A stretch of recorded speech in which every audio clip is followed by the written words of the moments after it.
इसलिए लाजवाब, मुस्तफ़ा पैदा हुए और मदीना इसलिए लाजवाब कि जब मेरे और आपके नबी मदीने की सरजमीन पर पहुंचे हैं तो वो मदीना बीमारियों का घर था, बुराइयों का घर था, यहाँ तक कि हर तरीके की मुश्किल उस ज़मीन यसरिब में पाई जाती थी। मगर जब तुम्हारे मेरे रसूल ने अपना कदम मदीने की धरती पर रखा तो कदम का रखना था, अल्लाह ने मदीने को शिफायाब बना दिया और इतना शिफायाब बनाया मदीने को, खुदा की कसम मदीने के पानी का हर कतरा शिफा देने लगा। मदीने की मिट्टी को अल्लाह ने शिफा अता फरमा दी। आलम ये हुआ था मदीने की धरती का कि जो इलाका यानी कि गरीबों का देहात में रहता था, अगर उनको कोई बीमारी होती तो वो किसी हकीम पर नहीं जाते, किसी तबीब पर नहीं जाते, किसी मुआलिज पर नहीं जाते, किसी क्लिनिक में नहीं जाते, किसी डॉक्टर पर नहीं जाते, बल्कि वो देहाती जो मक्के के अर्द गिर्द गिरदो नवा में रहते थे वो सब के सब मदीने में आते थे और मेरे रसूल की नालैन शरीफ यानी जूती शरीफ उठा उठा के मिट्टी झाड़ते, हथेलियों पर रखते, अपने बीमार बच्चों पे छिड़क देते और जाने के बाद कहते खुदा का शुक्र है उस नबी के कदमों से जहां जमीनों को हरियाली मिली है वहां बीमारों को खुदा ने शिफा अता फरमा दी है। ये मुस्तफा के कदमों की बरकत है। और कारी रिजवान साहब, मैं जा चुका हूं मदीना, मैं तुम्हें तजर्बे की बातें बताऊंगा तकरीर में। इस्लाम तो तुम्हें पूरा पता है, आप खुद अली में दीन है, इन्हें क्या बताने की जरूरत है, मगर जो आंखों से देखा है वो मैं बताता हूं आपको। कुछ चीजें ऐसी हैं जो आपको किताबों में नहीं मिलेंगी, वो चीजें वो हैं कि जिनको वहां देखेंगे वहां के रहने वाले बताएंगे, साथ वाले बताएंगे। मक्के में भी वो चीजें मौजूद हैं, मदीने में भी वो चीजें मौजूद हैं जो आज तक तुमने किताबों में नहीं पढ़ी है। मिट्टी कैसी हसीन है मदीने की, उसको खाके शिफा क्यों कहा जाता है, उसको समझने की जरूरत है। इस्लाम की पहली जंग है जंगे बदर, जिसमें 313 मुसलमान पहुंचे थे बदर में। बदर मदीने के बाहर एक वो जंगल है जहां बहुत से कुएं पाए जाते हैं। उसी बदर पर कब्जा मक्के के कुफार ने किया था और जब कब्जा मक्के के कुफार ने किया था बदर में तो इधर से तुम्हारे मेरे नबी 313 अपने जानिसारों को लेके बदर में उतरे थे। कुल 313, उनके पास तलवारें भी थी, उनके पास नेज़े भी थे, उनके पास भाले भी थे, 1000 की तादाद थी। खा पी के आए थे मगर मुस्तफा अकेले थे, हाथ में कुछ भी नहीं, सिर्फ 6 सिर है और 6 तलवारें। मेरे रसूल के पास चंद खजूर हैं, मेरे नबी के पास खाने का कोई एहतमाम नहीं। महीना रमजान का था, 20 रमजान मुबारक था। खुदा की कसम जब मदीने की धरती से निकले थे मुस्तफा 313 को लेके और बद्र के चटियल मैदान में पहुंचे तो कुफारे मक्का ने रास्ते में रोककर मुसलमानों से कहा मारे जाओगे, वापस चले जाओ, पिट जाओगे, वापस चले जाओ, टुकड़े कर दिए जाओगे, वापस चले जाओ। हमारे हाथ में तलवारें हैं, नेज़े हैं, भाले हैं, हम तो खा पी के आए हैं, तुम पैदल आए हो और तलवारों के मुकाबले ये लकड़ियां लेके आए हो। इसके नबी में बोले ज़बानें बंद कर लो, तुम्हारी नजर हमारे हाथों में तलवार देख रही है और हमारी नजर मैदाने बद्र में मुस्तफा का किरदार देख रही है। तुम हुजूर पर जा रहे हो, हम चेहरे हुजूर पर जा रहे हैं। खुदा की कसम उतर गए बद्र में, न खाने की परवाह न पीने की परवाह। 313 जब मैदान में उतरे हैं, खुदा की कसम जंगल मदीने का है, बस्ती मेरे रसूल की है, दुश्मन 1000 की तादाद में है। भूखे प्यासे जमीन पर गिर पड़े, आका भूख ने सताया है, अब चलने नहीं देती भूख। 20वां रोजा है, रमजान शरीफ का महीना है। मेरे सरकार आए, पुरवाई हवा के झोंके चले, शिकम पाक से कुर्ता हटा। सहाबा की नजरों ने जब नबी के शिकम पर नजर डाली, खुदा की कसम रो दिए, हम तो चंद वक्तों के भूखे हैं, नबी के पेट से तो पत्थर बंधे हुए हैं। मुस्तफा की हालत देखकर जिस्मों में जान आ गई, उठकर खड़े हो गए। बद्र के मैदान मैदान में पहुंचे, रात आ गई तो खजूरें निकाली और एक खजूर निकाल कर तुम्हारे मेरे नबी ने अपनी जबान पर रखी और उसी को रख के फिर तमाम सहाबा को दिया, कहा तुम भी अफ्तार कर लो, तुम भी अफ्तार कर लो, तुम भी अफ्तार कर लो। ये बरकत मदीने के खाने में है। सुबह से शाम तक सिर्फ ज़मज़म एक गिलास पी लोगे, पूरे दिल की भूख गायब हो जाए। सुभान अल्लाह। एक खजूर लेकर 313 ने अफ्तार की, फिर नबी ने सर सजदे में झुका दिया। सुभान अल्लाह, सुभान अल्लाह, माशाअल्लाह। और सजदे में क्या पढ़ा था वो सुनिए आप। सुभान अल्लाह बोलेंगे आप। अबू बकर सिद्दीक कहते हैं नबी का सर सजदे में था, सर से पुष्ट तक चादर थी, तो नबी दुआ कर रहे थे, या हय्यो या कय्यूम, या हय्यो या कय्यूम, या हय्यो या कय्यूम। चादर सर से उतर के पुष्ट रसूल पर आ जाती। 3 मर्तबा अबू बकर ने उठा के वो चादर नबी के जिस्म पर रखी थी। मगर सुनिए, फिर उसके बाद उसी हालत में सहरी हुई, फिर नबी ने तहज्जुद पढ़ी, फिर वही जुमले बोले। जब फजर हो गई, सुबह नमूदार होने वाली थी, तो फिर नबी रो रहे थे सजदे में सर रख के। अबू बकर बोले, आका सर उठा लो, अल्लाह आपके साथ भला करेगा, अच्छा करेगा, आपको इज्जत देगा। तारीख इस्लाम बताती है इतना जब कहा तो पैगंबर आदम ने सर उठाया, उंगली का इशारा करके कहा, 313 गुलामों नजर उठा के देखो, अल्लाह रब्बुल इज्जत ने तुम्हें तन्हा नहीं छोड़ा, तुम्हारे लिए मदद उतार दी है। हजरत जिब्रील 5000 फरिश्तों को लेके मदीने की छत पे उतर चुके हैं। अल्लाह अल्लाह। 313 की मदद को 5000 फरिश्ते उतरे। कितने फरिश्ते? 313 को अल्लाह ने इज्जत दी। अबू जहल वहां मारा गया, उतबा मारा गया, शेबा मारा गया। और अबू जहल तो इतना बड़ा उग्रवादी था, आतंकवादी, जिसे अपनी ताकत पर घमंड था, मगर उसको 2 बच्चों ने मारा। एक 13 साल का बच्चा, एक 14 साल का बच्चा, दोनों सगे भाई नन्ही नन्ही तलवारें लेके हजरत अब्दुर्रहमान इब्ने औफ के पास आए। आकर कहा, अब्दुर्रहमान, अबू जहल कौन है? क्या करोगे? कहां से आए हो? कहा, मुस्तफा के मदीने से आए। कहा, डर नहीं है? कहा, जो मदीने में रहता हो वो किसी से नहीं डरता। कहा, बताओ कहां, क्या करोगे? क्या कहा, हमने सुना है वो हमारे नबी को गालियां देता, छोटे छोटे बच्चे। अब्दुर्रहमान का बयान है, अब्दुर्रहमान इब्ने औफ कहते हैं, मैंने उंगली का इशारा करके कहा, वो सामने देखो, वो सामने जो घोड़े पर है, जिसके घोड़े का कदम नीचे जमीन पर नजर आ रहा है झुका हुआ, वो अबू जहल बैठा है। अब्दुर्रहमान कहते हैं, मेरी उंगली हटी भी नहीं थी, बच्चे परिंदों की तरह झपट पड़े। चंद मिनट में जाके, जिसे अपनी ताकत पर घमंड था, मुस्तफा के नन्हे नन्हे आशिकों ने अपनी तलवारों से अबू जहल को टुकड़े टुकड़े कर दिया। जैसे कि तलवारें चला रहे थे, एक जालिम ने 13 साल के बच्चे के बाजू पर तलवार मारी। जब बाजू पर तलवार मारी तो बच्चे का हाथ कट गया।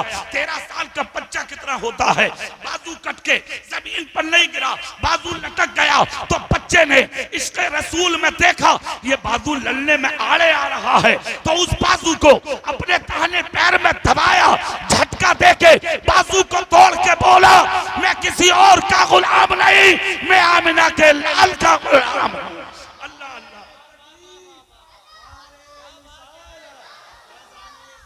सुनिए, 313 को अल्लाह ने बद्र में इज्जत दी। फिर बद्र का बदला लेने 3000 कुफ्फार फिर से मदीने पर चढ़ाई किए। उस जंग को जंगे ओहद कहते हैं। मैं तुम्हें कहां लाना चाह रहा हूं चंद मिनट में, वहां आ जाओ। कितने कुफार आए? 3000। इधर से मेरे नबी ने कहा, घरों में रह के इनके हमलों का दिफा करो। 1000 को फिर निकलना पड़ा। जैसे ही निकलना पड़ा, ये 3 हिजरी की जंग है और जंगे बदर 2 हिजरी की जंग है। सुनिए, हिजरत का 3रा साल है मेरे रसूल का, जो मक्के से मदीने आए। दुश्मनों के दिल की आग ना बुझी, यानी के बुझी। जंगे ओहद के लिए जो उकसाया था लोगों को मक्के में, वो उतबा की बहन हिंदा ने उकसाया था। पूरे मक्के में अपने भाई की दुहाई लिए फिरती थी, बेवा औरतें तड़पती थी, यतीम बच्चियां घरों पे जाके अपने माँ बाप की इज्जत की भीख मांगती थी। 3000 लोगों को जोश आया, नबी की मुखालफत में निकल पड़े। इधर मक्के से ये निकले और उधर नबी के चचा हजरत अब्बास ने खत भेजा मेरे नबी को। कहा, आका 3,000 दुश्मन इस्लाम को मिटाने के लिए मदीने पर चढ़ाई के लिए रवाना है। मेरे सरकार को एक दिन पहले खबर मिल गई, 1,000 गुलामों को जबल ऐनैन पर जाकर नबी ने खड़ा फरमा दिया। कहा मदीने से निकलो, जबल ऐनैन पर आओ। 3,000 के मुकाबले 1,000। मेरे सरकार ने 50 गुलामों से कहा सामने वाले पहाड़ी पर ऐनैन पर खड़े हो जाओ। 50 यानी के गुलाम खड़े हो गए। 3,000 पर जब तीरों की बरसात की है तो सबसे पहला तीर मदीने की तरफ से जाने वाला उस भेजने वाले का नाम अब्दुल रहमान है। जब पहला तीर मारा तो नबी ने कांधे पे हाथ रखकर कहा तेरे बाजू की ताकत मैं हूं। जोर से बोलो भाई। और सुनो, 2-3 ढेले मिट्टी से उठा के फेंक दो, तुम्हारा बाजू दर्द करने लगेगा। ये हजरत अब्दुल रहमान का बाजू था कि तकरीबन 1,000 तीर कुफारे मक्का की तरफ फेंके। हजरत अब्दुल रहमान ने तो तीर फेंकने वाले अब्दुल रहमान थे और तीर उठा के देने वाले तुम्हारे मेरे रसूल थे। अल्लाह, जब 1,000 तीर फेंक दिए, लाशों के ढेर लग गए तो ये तमाम कुफार भाग निकले। मदीने के जानिसारों ने सोचा हम जीत गए। ये जुमला काबिल गौर है मुफ्ती साहब, इसको तकरीर में बयान कीजिए। यहाँ थोड़ा सा गड़बड़ हो रही है मौलाना लोगों की तरफ से, उसको सुन लीजिए। आप जानते हुआ क्या, सहाबाए किराम ने दिल में सोचा अल्लाह ने हमें फतह दी। ये खता नहीं है, ये जुर्म नहीं है, ये नबी के हुक्म की नाफरमानी नहीं है। नबी ने 50 गुलामों से कहा था तुम खड़े रहो जब तक मैं ना कहूं उतरना मत। इन्होंने जब देखा हम कामयाब हो गए, ये उतर गए। 10 खड़े रहे। 40 और 700 सहाबा माले गनीमत को जमा करने लगे। चारों तरफ खड़े थे ओहद की तरफ, यानी कि बटे हुए सहाबा, कुछ इधर कुछ इधर। कारी साहब जब ओहद में पहुंचेंगे तो मस्जिद एक नहीं है, मस्जिद 14 है। और वो 14 मस्जिदें ओहद में क्यों है? जहां जहां सहाबा खड़े थे नबी ने वही लकड़ी से निशान लगा दिया। यहाँ मेरे फला गुलाम ने सजदा किया है, अब कयामत तक इस जमीन को वीरान नहीं रखा जाएगा। मेरे गुलामों की पेशानियां जहां जहां झुकी हैं वहां कयामत तक मदीने में सजदा किया जाएगा। 14 मस्जिदें हैं ओहद पहाड़ के चारों तरफ। इधर कुफारे मक्का ने देखा कि मुसलमान को माले गनीमत बटोरने में लग गए। खालिद इब्ने वलीद उस जमाने में ईमान नहीं लाए थे, वो कुफारे मक्का की तरफ थे। बड़े ताकतवर जंगजू आदमी थे, तीर अंदाज बहुत बड़े थे। उतर पड़े और उन्होंने मुसलमानों पर जो तीर चलाए हैं तो उस जंग में मुसलमानों का बहुत ज्यादा नुकसान हुआ। 70 सहाबा उस जंग में शहीद हुए। उसकी वजह सुन लो, फिर अगली बात बता दूं मैं। उसकी वजह यह थी नबी ने कहा था जब तक मैं न कहूं उतरना मत, और वो उतर गए। उसकी सदा यह मिली 70 सहाबा वहां पर शहीद हुए। गसीलुल मलाइका हजरत हंजला की शहादत वहां हुई। हजरत अमीर हमजा नबी के चचा की शहादत वहां हुई। जितने भी ताकतवर सहाबी थे वहां शहीद हो गए, सबके सब ओहद पहाड़ के बीच में, यानी कि वो कब्रिस्तान है। 70 सहाबा के मजार और बीच में अमीर हमजा का मजार। इधर यानी जबल ऐनैन, बीच में जंग यानी कि जबल ओहद है, और उन सब के बीच में सहाबा की कब्रें हैं। अब तो चारों तरफ जाली लगी हुई है, कब्र किसी की नजर नहीं आती, सिर्फ अमीर हमजा की नजर आती है। जिस दिन मैंने फातिहा पढ़ी थी उस जगह के कब्रिस्तान में, यानी जंग ओहद के कब्रिस्तान में, तो जहां मैं फातिहा पढ़ रहा था वहीं पर चेहरे पर रुमाल डाले हुए हुजूर असजद मियां फातिहा पढ़ रहे थे, यानी ताजुश शरिया के बेटे। मैं करीब गया, सलाम दुआ हुई तो उन्होंने मेरे नबी की एक हदीस सुनाई। वो जुमला तुम भी सुन लो, सुभान अल्लाह। मुझसे कहा कारी साहब मुलाकात हो गई, खुदा का शुक्र है, ये सदका नबी का है। होटल कौन सा आपका? मैंने बता दिया। कहा आपने मेरा होटल वहां है, आप वहां आइए, बैठकर नाश्ता पानी करेंगे साथ में। मैंने कहा हुजूर ठीक है। उन्होंने कहा यहाँ ज्यादा देर मिलना नहीं है, यहाँ फातिहा पढ़ो, इसलिए कि ये ओहद के वो शहीद हैं जिन्होंने दिल से इनकी कब्रों पर हाजिरी दे दी। उनके ईमान की गवाही अमीर हमजा अता फरमाए। ये मदीने की बरकत है। और सुनिए दूसरी चीज, सरकार के रोजे से ओहद, और ओहद की बगल में कुबा शरीफ, मस्जिद कुबा, जहां फजर पढ़ के नबी पैदल आते थे। कुबा में 1 किलोमीटर का फासला है। अब तो उसमें बीच में मार्केट बना दी गई है पूरे रोड पर, और पूरे रोड पर बुर्के बिकते, सब औरतें रहती हैं। मुफ्ती साहब, कोई ठिकाना नहीं, पैदल आती है दुनिया, सरकार के रोजे से निकलो सीधे मस्जिद कुबा पहुंचो। मस्जिद कुबा वो जगह है जहां मेरे सरकार ने इबादतें की हैं। 2 रकत नमाज पढ़ने पर अल्लाह एक उम्रे का सवाब अता फरमाए। उसी के दाहिने बाजू मिल करके जब 21 कदम चलेंगे तो वो मस्जिद है जहां मदीने से, मक्के से हिजरत करके नबी मदीना आए थे। तो सबसे पहले जिस जगह नबी ने जुमा पढ़ा है चंद साथियों के साथ, वो मस्जिद आज भी मौजूद है। मैंने उस मस्जिद में खड़े होकर बयान भी किया था अल्हम्दुलिल्लाह। अब फिर उसी के बगल में एक कुआं है जिसका पानी मेरे सरकार ने पिया था। खुदा की कसम, उसका यानी के कुएं में रहने वाले शायद कीड़ों ने दुआ की होगी, आज तक उस कुएं का पानी खत्म नहीं। फिर उसी की बगल में एक बाग है हजरत अमीर हमजा का, जोर से बोलो, हजरत सलमान फारसी का। फिर उस कुएं की बगल में एक कुआं है, यानी बाग की बगल में एक कुआं है। और उस कुएं की किस्मत क्या है सुनिए। इस कुएं की किस्मत का आलम यह है कि जब सभी नबी का विसाल होने वाला था तो 3 दिन पहले मौला अली से कहा था मुझे उस अमीर हमजा के बाग के करीब जो कुआं है उसके पानी से दिया जाए। जितने कुएं हैं मदीने में पानी कुछ कम हो गया, मगर सलमान फारसी के बाग के मुत्तसिल जो कुआं है वो नहर की तरह जारी है। हमने पूछा कि ये नहीं सूखता? उन्होंने कहा सूखने की बात करते हो, कभी धोने तक की इसको जरूरत नहीं पड़ती। इसकी वजह यह है नबी के गुस्ल को पानी इसी कुएं से दिया गया था। उसके बाद वहां का पानी पीजिए। बराबर में सलमान फारसी का बाग है, उसमें 1 या 2 नहीं, तकरीबन 250 खजूर के दरख्त लगे हुए हैं। मगर कुछ दरख्त ऐसे हैं खुदा की कसम कि तकरीबन 100 मीटर तक उनकी टहनियां चली जाती हैं चारों तरफ से। हमने पूछा इसकी वजह क्या है? उन्होंने कहा ये वो दरख्त हैं जिनके साए में आकर मुस्तफा खड़े होते थे। ये बरकतें मुस्तफा के मदीने की हैं। अब सरकार के रोजे की शान सुनिए, जोर से बोलो। ये तो ऊपर की बातें जो मैंने बताई। अब मेरे नबी के रोजे की शान सुन लो जल्दी, सुभान अल्लाह बोल दो तुम। नबी के रोजे की शान क्या है? कुरान कहता है वलौ अन्नहुम इज़ ज़लमू अनफुसहुम जाऊका फस्तगफिरुल्लाह वस्तगफर लहुमुर रसूल लवजदुल्लाह तव्वाबर रहीमा। ऐ लोगों, महबूब तुम बता दो दुनिया वालों को, जब तुम अपनी जानों पर जुल्म कर लो तो आ जाओ मेरे महबूब की बारगाह। तुम आओगे, तौबा करोगे, मुझे तौबा कबूल करने वाला पाओगे, मैं तुम्हारे गुनाहों को बख्श दूंगा। उसकी बरकत यह है कि तुम मेरे महबूब की बारगाह में आओ।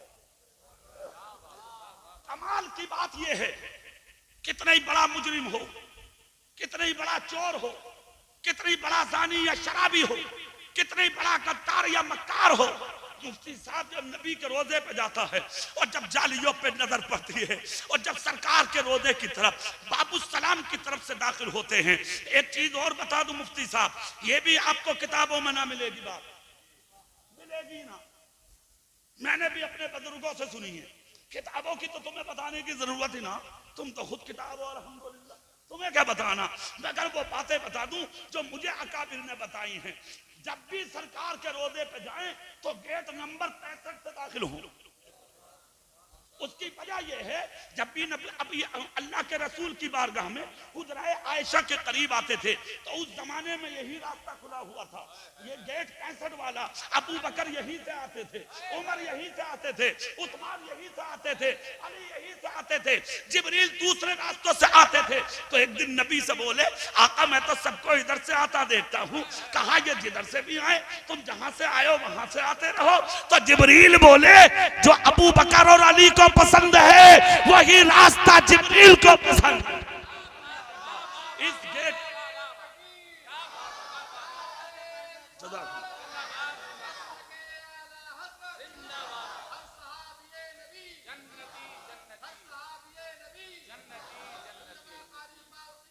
उस जमाने में वो रास्ता खुला हुआ था जो सीधे लोग जाते थे असहाब सुफ्फा की चबूतरे की तरफ। ये सरकार के मकान के करीब था, मगर अब वो बंद कर दिया गया। वहां पर जो पासपोर्ट पे एक नंबर होता है, जज़ाकल्लाह, वो नंबर दिया जाता है, फिर उसके बाद जन्नतुल बकी में आदमी जाता है। ऐसे नहीं जा सकता। अब बाबू सलाम की तरफ से हर आदमी जाएगा, बाबू सलाम की तरफ से भीड़ होगी। अब बाबू सलाम में जाने का तरीका यह है, मैंने मुहद्दिस कबीर की ज़बानी सुना था बंबई में, एक तकरीर में आपने फरमाया था, लोगों जब बाबू सलाम करीब आए तो डायरेक्ट नबी की बारगाह में पहुंच जाओ, बल्कि अपना कदम एक अंदर कर लो, दूसरा बाबू सलाम से बाहर रखो, सीने पर हाथ रखकर झुको और झुककर जिंदगी भर के गुनाह याद करके कहो, ये शक्ल इस लायक नहीं थी जो आपकी बारगाह में आती। आपका करम हो गया, आपने बुला लिया, हुजूर आ गया हूं, मुजरिम हूं मैं, गुनाहगार हूं मैं, सियाकार हूं मैं, बदकार हूं मैं, मगर ये नियत लेके आया हूं। मेरे रब ने कहा था वलौ अन्नहुम इज़्ज़लमू अनफुसहुम जाऊका, जब अपनी जालों पे जुल्म कर लो तो आ जाओ मेरे नबी के कदमों में, या रसूल अल्लाह यही नियत लेके आया हूं। पैर इस लायक नहीं थे मगर आपका करम इस लायक था।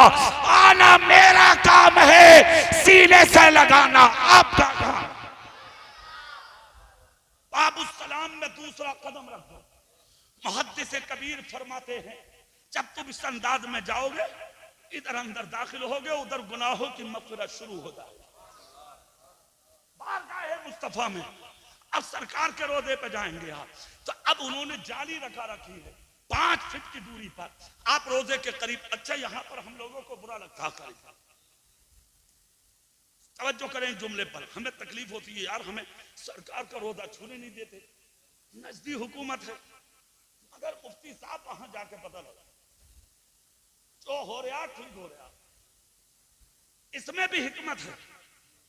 और वह हिकमत ये है, तुम्हारे उधमपुरे में ऐसा ऐसा आशिक रहता है, अगर जालियों को लग गया छूटेगा नहीं, मर जाएगा।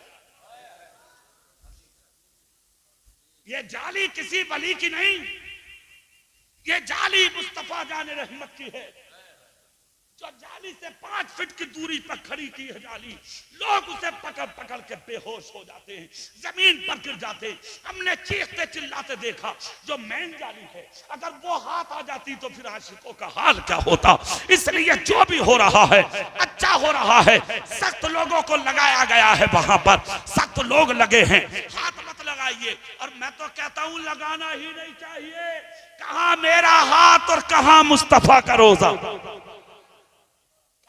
गुनाहगार का हाथ, कहा मेरे नबी का रोजा। इसलिए हाथ लगाने की वहां कोई जरूरत नहीं, नबी से दिल लगाने की जरूरत। जालियों के करीब रुकने नहीं देते। दुरूद पाक सलातो सलाम आप पढ़ते हुए चले जाइए, आप निकलते जाइए, फिर इसी तरह आप निकल के बाहर हो जाएंगे। सीधे जब बाएं हाथ को चलेंगे तो जन्नतुल बकी नजर आएगा।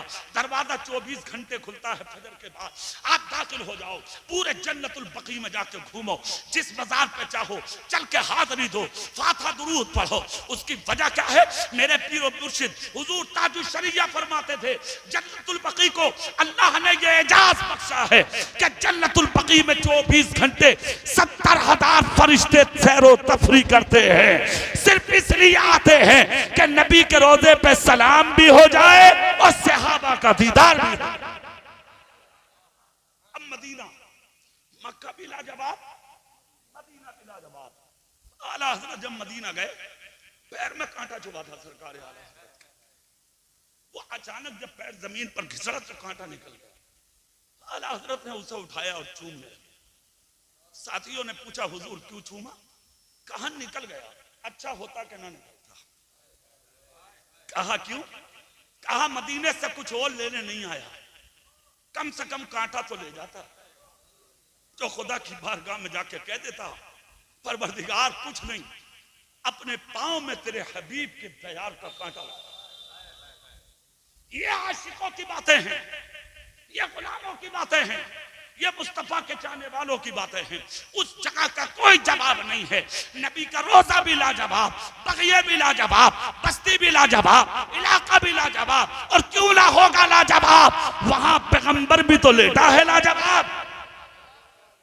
तकरीर खत्म कर दूं, एक बात और बता दूं तुम्हें, सुभान अल्लाह बोलोगे, जोर से बोलोगे तुम। अर्ज ये कर रहा था कि जब सरकार के रोजे से कुबा की तरफ चलेंगे आप, मस्जिद कुबा की तरफ, हाँ अच्छा अच्छा, अभी तो ये कह रहे हैं कि तकरीर और करो करो, सुभान अल्लाह बोलेंगे आप तो जोर से तो बोलो। हालांकि मैं दो बार आ गया यहाँ, रात भी 2 बजे आया था मैं यहाँ, मुफ्ती साहब को पता है, मैंने सोचा अभी कराना ही अच्छा है, फिर मैं सो जाऊंगा। मैं तकरीर करके आ रहा था थालकपुर बिलासपुर, समझ गए आप। आजम इकबाल साहब जो है, इनका एक दोस्त है अजीतपुर का, नहीं हाँ, अल्लाह हिफाजत फरमाए, तो उसकी वजह से वहां हालात बिगड़ गए। जब से के मौलाना हनफी साहब भी थे, इमरान हनफी साहब, मुफ्ती साहब, वो भी हिल गए, हम भी हिल गए। हमने कहा अल्लाह रहम फरमाए।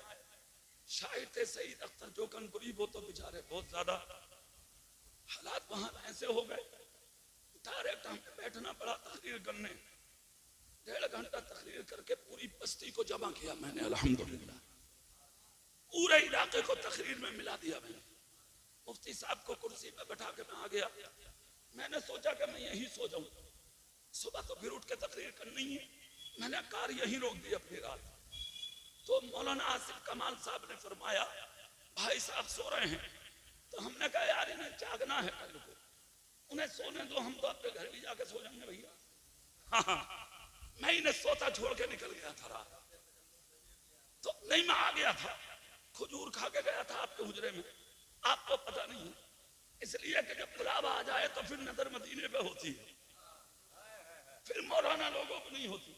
क्या पता सोते हुए आप किसे देख रहे थे।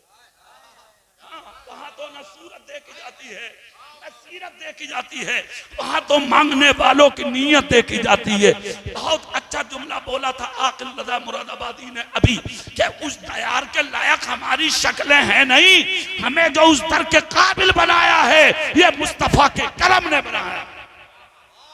अरे यार कहां मुस्तफा और कहां हम जैसे सियाहकार, हम जैसे गुनाहगार, कौन सी मिट्टी है वो, मैं ये बताना चाह रहा था। सरकार के रोजे से जब कुबा की तरफ आप चलेंगे, अच्छा यहाँ एक राज की बात और बता दूं जिसको नजदी छुपाए हुए हैं बहुत ज्यादा, जज़ाकल्लाह सैयद साहब, ये नजदी छुपाए हुए हैं। मस्जिद कुबा का जो गेट है हजरत, जो मेन गेट है मस्जिद कुबा का, अंदर वाला, बाहर वाला थोड़ा दूर है, अंदर वाला जब आप गेट से निकलेंगे तो उसकी दाहिनी तरफ हजरत अल्लाह के रसूल सल्लल्लाहु अलैहि वसल्लम के शहजादे हजरत इब्राहिम की कब्र है। नजदियों ने उसको फर्श में दबा दिया है, उस कब्र की कोई पहचान नहीं है। उस जगह पर एक दरख्त लगा है, छोटे छोटे फुलवाड़ी जिसको बोलते हैं, वो दरख्त है। उन दरख्तों के नीचे उनका मजार है, बना हुआ नहीं है, मगर वहां जो सुन्नी लोग रहते हैं कुछ, वो बताते हैं फातिहा खामोशी से पढ़ लो मौलाना साहब, ये नबी के बेटे का मजार, ये मस्जिद कुबा में मिलेगा। सरकार के रोजे से जब कुबा की तरफ यानी ओहद की तरफ आप जाएंगे, अच्छा ओहद जाना इसलिए भी जरूरी होता है हजियों उम्रा करने वालों, हज करने वालों का, कि ओहद ही मदीने में एक जगह है जहां 24 घंटा लंगर होता है। पूरे मदीने में इतना खाना और नेमतें और दुनिया की चीजें कहीं नहीं बचती जितनी ओहद में बचती हैं। 24 घंटे लंगर खत्म नहीं होता है, 24 घंटे। जानते हो इसकी वजह क्या है? एक जुमला नबी ने बोला था अब से 1500 साल पहले कि मेरा चचा अमीर हमजा किसी का खाने नहीं आया बल्कि जमाने को खिलाने आया है, और मेरे चचा का खाना कयामत तक खुदा खत्म नहीं फरमाएगा। 1500 साल हो गए, खुदा की कसम अमीर हमजा का लंगर मदीने में आज भी जारी है। और वो क्यों जारी है, वो क्यों जारी है वो भी सुनो। जितनी मदीने की बैंकें हैं, आज भी उन बैंकों में हजरत उमर फारूक आजम की दौलत का हिस्सा आता है। इसलिए वो लंगर मदीने में आज भी जारी रखा गया है। वो लंगर किसी के बाप का नहीं, मुस्तफा के गुलाम। आइए आप सरकार के रोजे में फजर पढ़िए। फजर पढ़ के कुबा की तरफ आप जब मार्केट से बाहर आएंगे तो मैं रात के 2:30 बजे गुजरा था यहां से। कितने बजे? 2:30 बजे। अल्लाह उम्र में बरकत दे। संबल नाठेर का एक लड़का है मोहम्मद रागिब, मैं जब तक जिंदा रहूंगा उसे दुआ दूंगा। नाठेर वो 14 साल से नबी के मदीने में रहता है। तकरीबन 10 गाड़ियां चलती हैं मदीने में उसकी। कहीं तकरीर सुन ली होगी हम लोगों की, उसने फैन हो गया। कारी यूसुफ संबली से कहा कि ये कारी पाल है? हाँ हाँ वही हैं। कहा अरे यार मैं तो इनका बहुत बड़ा दीवाना हूं, मैं तो नबी के मजार में भी, मजार के करीब बैठ के भी इनकी बयान सुनता हूं। कहा यार चलो मिलवा दे। मुलाकात हुई। मैं जितने दिन मदीने शरीफ में रहा मैं मदीने में कभी सोया। दूसरी चीज, मैंने कभी मदीने में चप्पल नहीं पहनी। तीसरी चीज, सहरी और अफ्तारी मैंने नबी के रोजे के अलावा कहीं नहीं की। चौथी चीज, नबी के गुंबद के अलावा मैंने कहीं नमाज ना पढ़ी। पांचवी चीज, अफ्तार के बाद दुरूद और सलाम वहाबी नमाज पढ़ते थे और मैं मवाद शरीफ के सामने खड़े होकर नबी की बारगाह में जिंदगी की दास्तानें पेश करता था। वो शख्स अपनी कारी में कारी यूसुफ संबली को और मुझे मुसलसल 15 दिन तक घुमाता रहा। रातों को घुमाता, दिन में घुमाता, लिए घूमता था। एक दिन सरकार के रोजे से हम निकल के जब चले कुबा की जानिब, रात के 2:30 बजे थे मुफ्ती साहब, मैंने देखा तकरीबन 50 बीघा का खेत है। वो सारा खेत सफेद सफेद, ऐसे जैसे कि सफेद परिंदे उतर आए हैं, पूरा खेत भरा हुआ है। मैंने कहा भाई गाड़ी रोको, गाड़ी रोको। उन्होंने कहा हजरत क्या? अरे मैंने कहा रोको तो यार। गाड़ी रोकी। कहा, मैंने कहा ये क्या हो रहा है? ये तो हजारों आदमी है पूरे खेत में बैठे, क्या कर रहे हैं? क्या किसी सहाबी का मजार है या कोई और मामला है? उसने कहा हजरत क्या आप नहीं जानते? कारी साहब एक जगह की खाके शिफा पढ़ी है हमने और सुनी है अपने अकाबिर से। खाके शिफा सिर्फ एक है। वो कहां? जब इस्लाम की दावत देने ताइफ के मैदान में पहुंचे थे मुस्तफा 3 लोगों के पास इस्लाम लेकर, तो ताइफ के लोगों ने गद्दारी की और नबी पे पत्थरबाजी की थी। मेरे सरकार के दाहिने पैर पर इतने पत्थर मारे थे कि मेरे आका का पैर खून से यानी के मलबूस हो गया, चारों तरफ से खून निकलने लगा। नबी ने तकलीफ की वजह से जब पैर उठाया जमीन से तो उन गद्दारों ने दूसरे पैर पर पत्थर मारे, दूसरे कदम पाक से भी खून निकल पड़ा, यहाँ तक के सर पे पत्थर मारे। मेरे नबी का जिस्म खून से तर हो गया तो मेरे आका सल्लल्लाहु अलैहि वसल्लम धीरे धीरे उनके नरगे से सहाबा के साथ निकल के सामने एक अंगूर का बाग था कारी साहब, आज भी उसके दरख्त वहीं मौजूद है। उस बाग के नीचे एक दरख्त के साए में जाके बैठ गए। बाग का मालिक आया, आकर कहा ये कौन है? कहा इन्हीं का नाम मोहम्मद इब्ने अब्दुल्लाह है। उस शख्स ने क्या किया था तो गैर, मगर अंगूर का खोसा तोड़ कर लाया।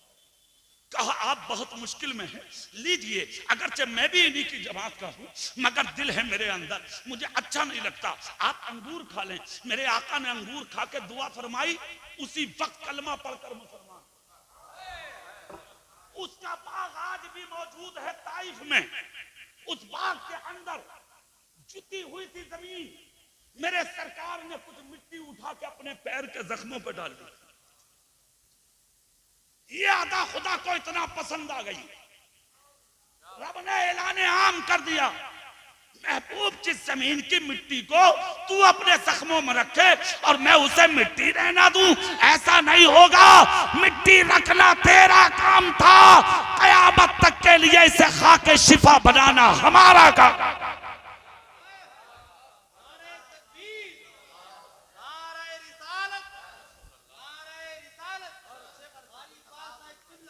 उसको खाके शिफा बनाया गया। एक तो खाके शिफा ये है ताइफ में, और ताइफ का जो मैदान है वहां पे वो जगह भी है जहां सरकार के पत्थर मारे गए थे, वहां चारों तरफ दीवारी लगा दी गई है, वहीं पर एक पत्थर है और सामने बाग है और सामने हजरत अब्दुल्ला का मजार है जो हजरत अमीर हमजा के बेटे। दूसरी खबर सुन लो, हजरत अब्दुल्ला के मजार ही के पीछे मुहद्दिस कबीर के बेटे का भी मजार है, जो इसी साल बना है। अब वो बात सुन लो जो मुझे पता ना थी। सुभान अल्लाह तो बोल दो। बहुत प्यारी बात बताने जा रहा हूं, सुभान अल्लाह। मैंने कहा ड्राइवर साहब गाड़ी रोको, देख तो लूं ये हजारों लोग क्या कर रहे हैं। उसने कहा कारी साहब क्या आप इसके बारे में नहीं जानते? मैंने कहा नहीं जानता। कहा तो फिर मुझसे सुन लो। मैंने कहा बाद में सुनाना, पहले गाड़ी रोक के उतार तो दो।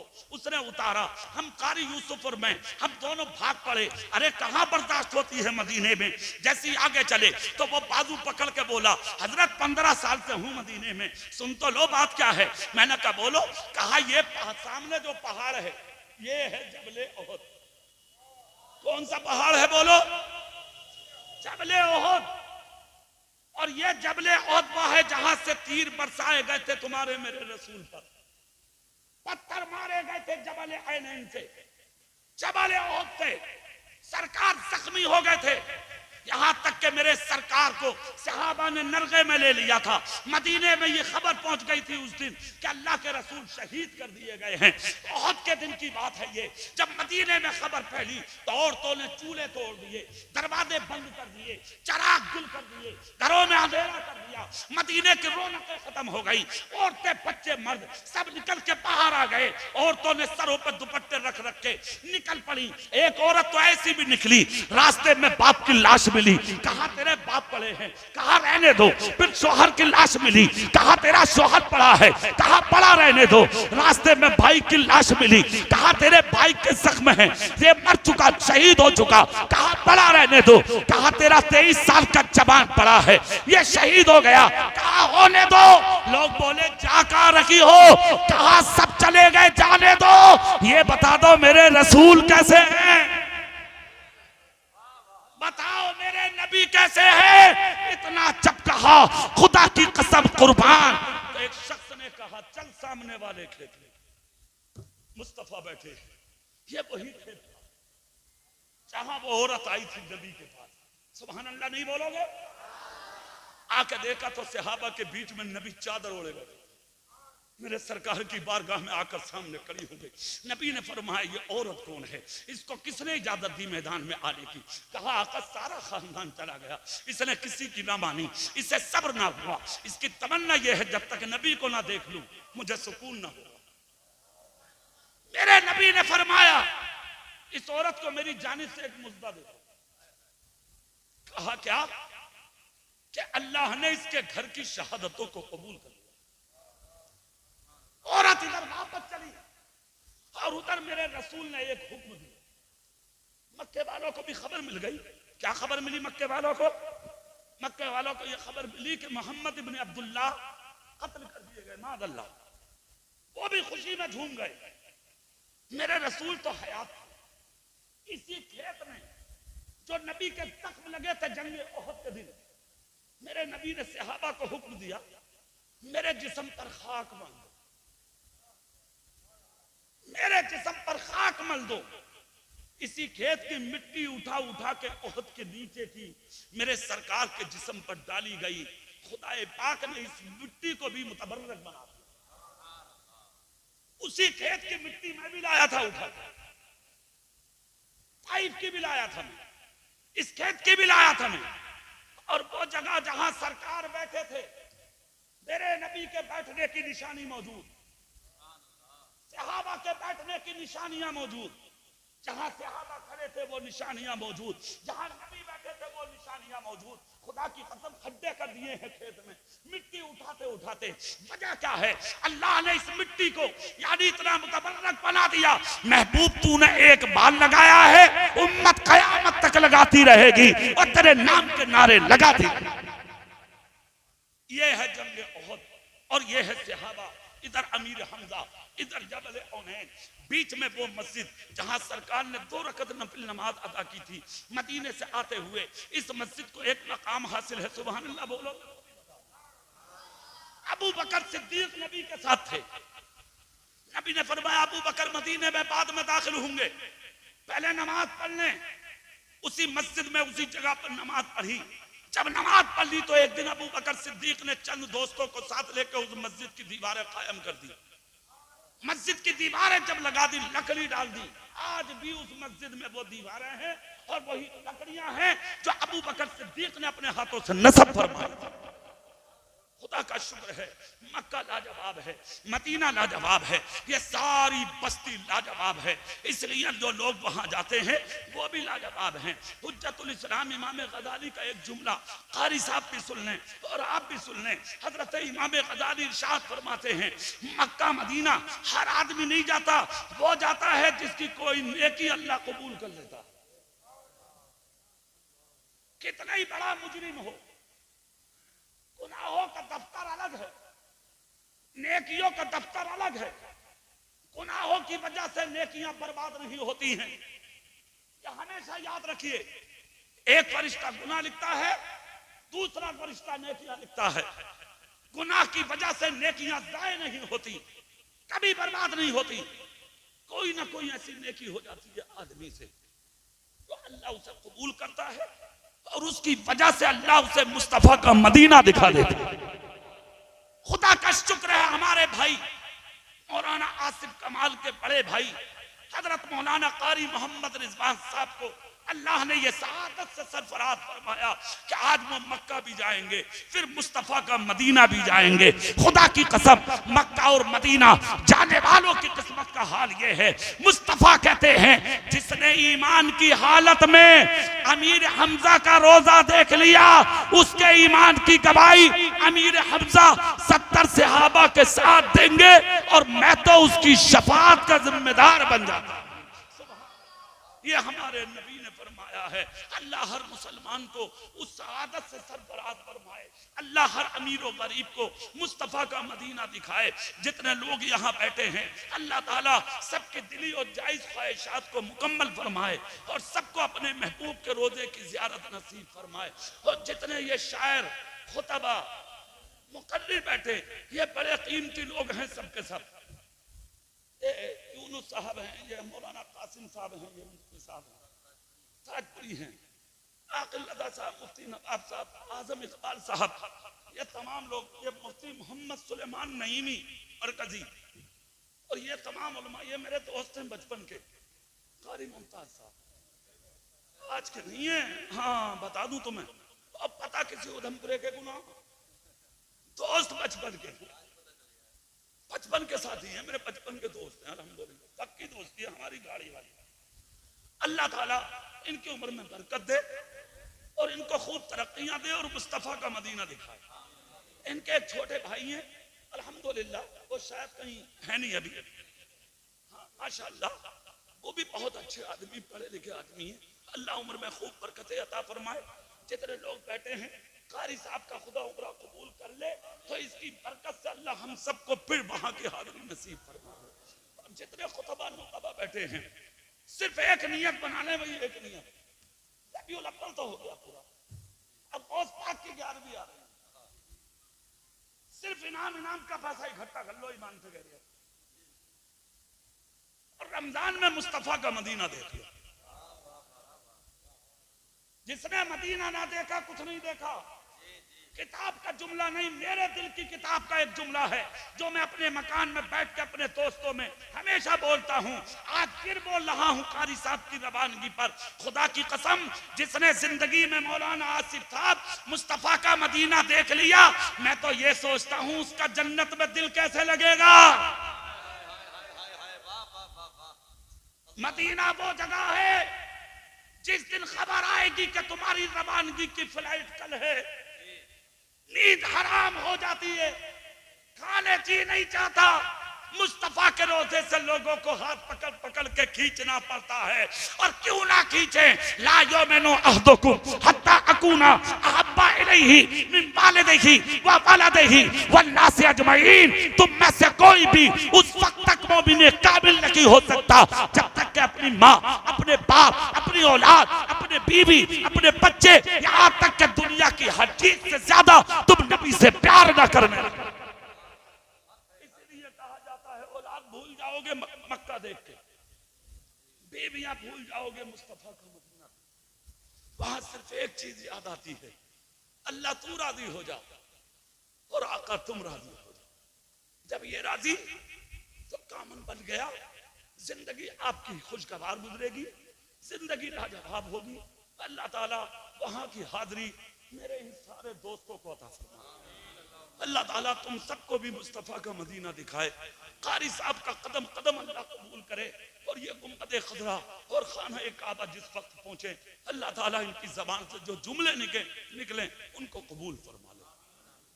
कारी साहब वहां जाएंगे, खाना काबा पे जब पहली नजर पड़ती है, आला हजरत ने लिखा फतह रज़िया में, हर नेक दुआ वहां कबूल हो।